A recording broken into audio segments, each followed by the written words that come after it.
Anyway, speaking of emoting, is that another word for regurgitating? Because that's what I almost No. did. It was Gable versus Ivar. And I know on fast forward, Gable is an amazing athlete, and I'm sure there was some good involved in this, but there's only so much time in the day. And we've seen these guys for the past couple of years, so that means that we don't, because of the way they've been presented, even if they're changing their trajectory, we don't want to see too much more of them. Hey, Gable makes me think of Model Girl. Did you see that video going around of Model Girl taking the Banzai drop from Nia Jax? Yes. Where she forgot to register. Do anything, yeah. For those of you who may not have seen this, it was on Twitter. I guess it's a fan cam from, was that a house show? Or Yeah, I think so. It better have been. I'm sure they didn't air it on television. But she's laying there, and the refrigerator, Jax, is going to give her the big Banzai drop off the turnbuckle. And Model Girl is laying there with her arms flat at her side. She looks like she's laid out in a coffin, and she's completely immobile. And you can tell she's probably scared shitless because she don't get we've seen her in the ring. She don't get it. She's never going to get it. She's confused. Poor thing. Somebody's filled her head full of nonsense that she should be doing this. So she's laying there flat as a board, stiff as a plank, completely immobile.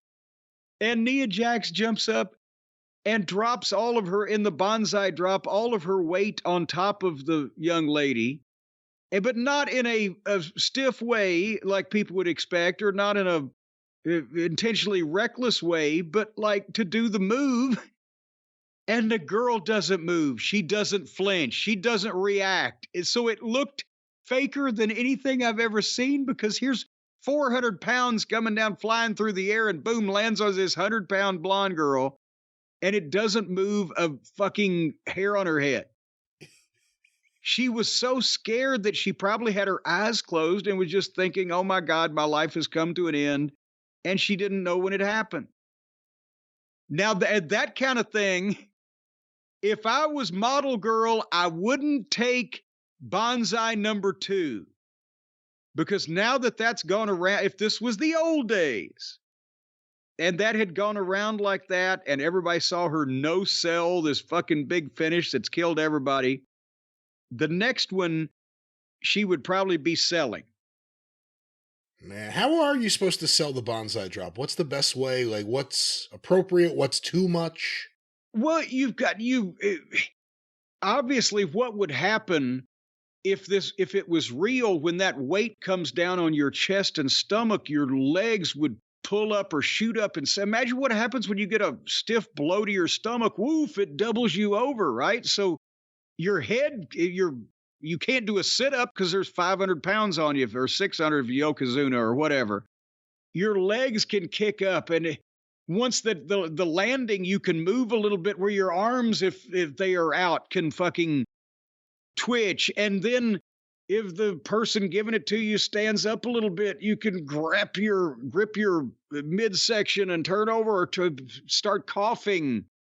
Like, and you see it on your face that, oh my God, you don't just lay there completely immobile to illustrate that there was no contact whatsoever and no weight dropped on you. You move and react and register however you can. I mean, Yoko or anybody that's doing something like that, if they know that somebody is not going to make them look bad or just be a putz, and they like the person, they can take care of me. As I've said with Yoko, you wouldn't feel it. But you better sell the shit, because if you don't, the next time you're going to feel it real fucking good, because then that makes that person look bullshit as well as you, when you don't sell anything and it just looks phony because of it.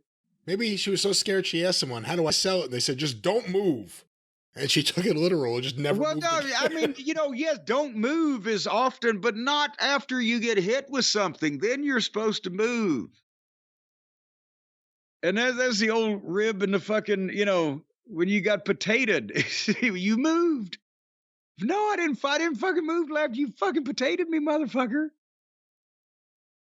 Well, that's the if somebody's throwing something at you, punch, drop kick, kick, whatever the fuck, and you move, then their responsibility level is somewhat mitigated by the fact you fucking moved. Did you flinched or you ducked or you moved or you whatever the fuck? So you got caught because you weren't where you were supposed to be and where you were when that guy started throwing that thing. That's the defense of every goddamn potato ever thrown. You moved.